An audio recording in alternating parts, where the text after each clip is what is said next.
All right. Welcome everybody to the Red Stars' match day -2 press conference. We have Penelope Hocking with us and Coach Petrucelli. As always, if you have a question, please use the raise your hand function and I'll use it to call on you. Do we have any initial questions? Joe, kick us off. Hey, y'all. Thank you so much for taking the time. Hope everyone's doing well. Penelope, I don't know if we've met. Joe Chats on Tap Sports.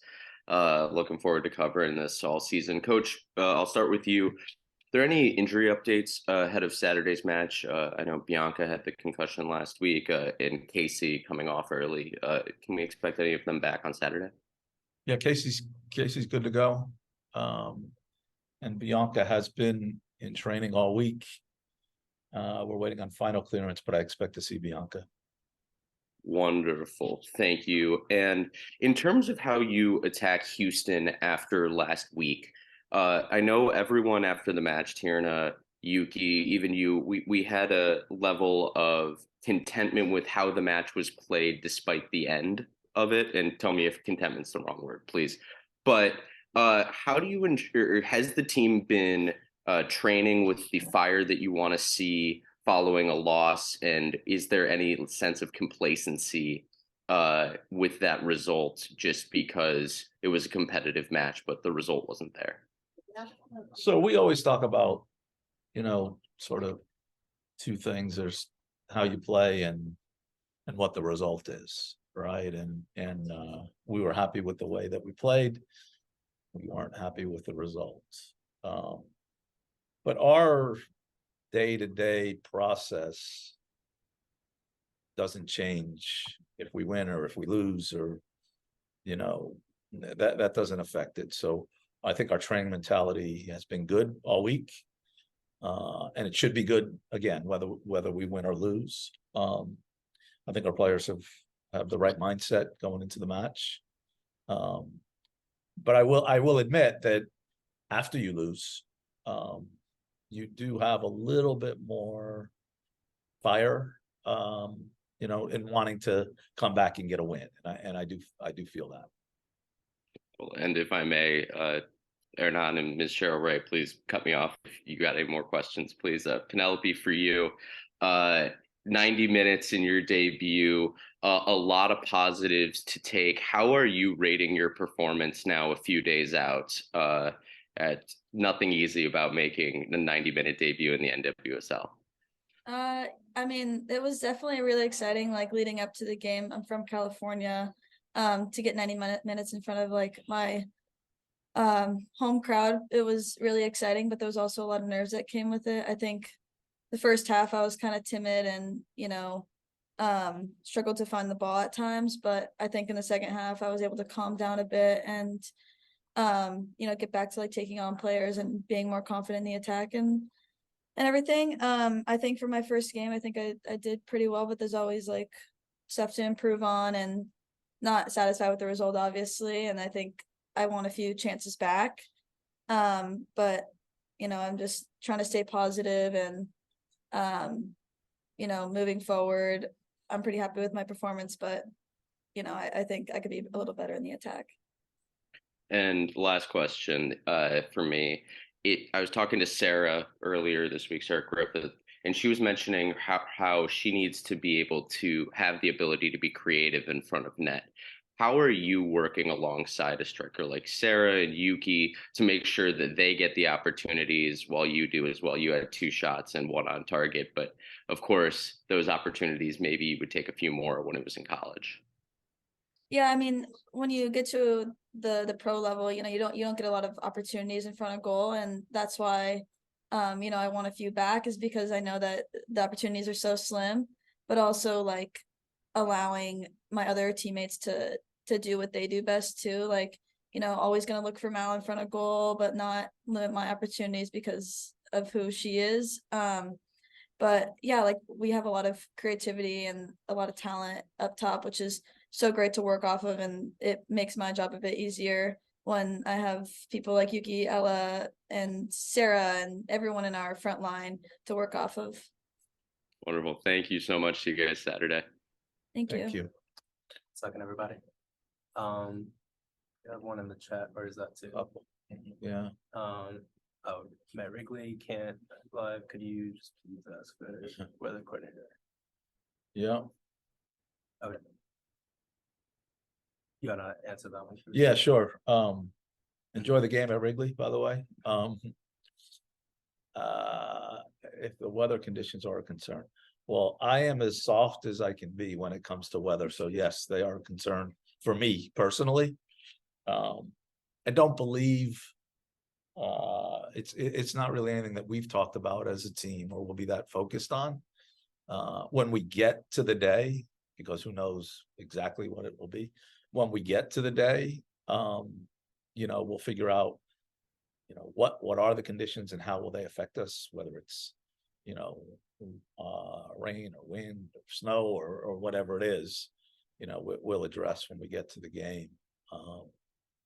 The advantages of being at home, there are certainly advantages to being at home, and first of all, just not having to travel physically is an advantage, and then just being in a comfortable environment, and then having your fans that are there to maybe pull you along as it gets tough. I think that's one of the things that San Diego had in the match the other day was their fans were pulling them forward as much as their teammates. So it'll be nice to have that advantage.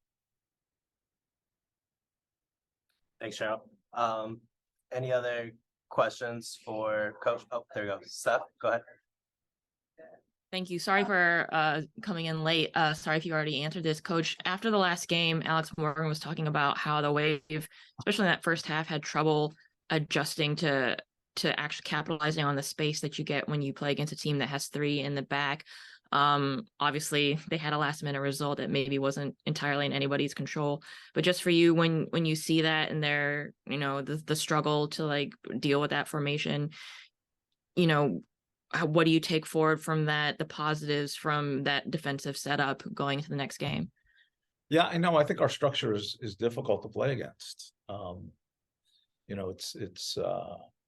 It's not just the three backs, but it's who those three backs are as well. They can cover a lot of ground, and they have experience, and they're talented players. And then, we are pretty packed in the midfield, and we are able to get pressure up front. So I think the structure is difficult, and I think many teams have found it difficult to play against it. All right, thanks, Coach. Thanks, Steph. Conexión Deportiva, you guys can go ahead. You talking about me, Emmanuel? Can you hear me, Coach? No, yeah, you guys can go ahead. Adnan, hold on a second. Can you guys hear me? Yeah, go ahead. Sorry. Oh, hi, Coach. Thank you for your time, Coach. Coach, last year, one of your biggest challenges was being your first year coaching in a professional level, but you made it to the playoffs. Now in your second season in the league, you lost key players in the offseason. What do you think it will be your biggest challenge this year, and what are your expectations on this second year coaching this team? Thank you. Yeah, I think our expectations haven't changed. We look for success every match, and we expect to be, playing in postseason and competing for a championship. So I don't think the expectations have changed much. But the team is different, and so there are different challenges, with this group than there were with the last group. I think this group, it's putting together a midfield and getting them time together, so they're comfortable playing together.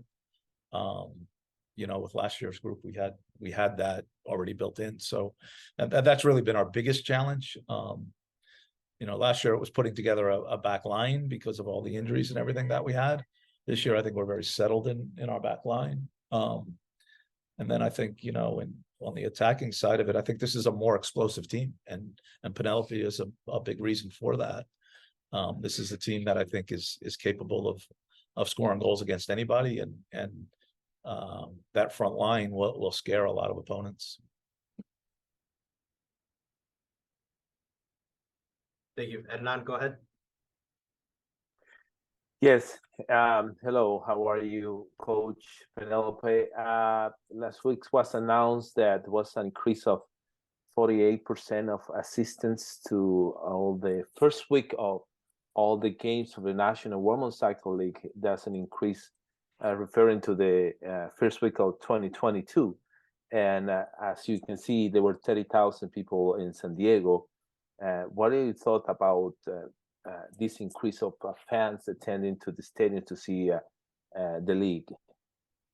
Well, I mean, you know, it was definitely a big shock coming from college to play in front of 30,000 people, but the fact the attendance is getting larger and there's more exposure to the women's game, it's definitely really exciting to be a part of, especially knowing what, the girls who've been here for a long time, the veterans, have had to go through to get here. It's just exciting time to be a part of the league, and I just can't wait to see what we're capable of in Chicago. And obviously, you talk about the reconstruction, coach of the team, and having these 3 new players signing just recently last week.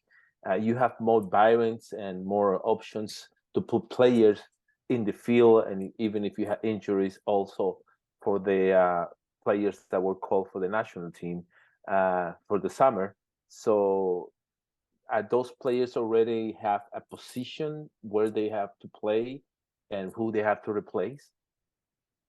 Yeah, no, I don't think we've got to that point yet. With it as far as being real specific about the national team players and who's going to replace them. But I will say this: we do have a good amount of depth that I don't believe that we had. And whenever we play in training and we play sort of the first team against the second team, it's very competitive, and sometimes the second team wins. So I think that's good for our environment. It's good for all of our individual players. Everybody's being challenged. And I think we'll see the benefits of that as the season goes on. Thanks, Adnan. Peyton, go ahead. Hi, Penelope. I was wondering if you could just speak to your takeaways from last match. Obviously not the ideal start, but you did play a full match, and kind of going into this week, how your goals and just what you see your season looking like, how that's taking shape.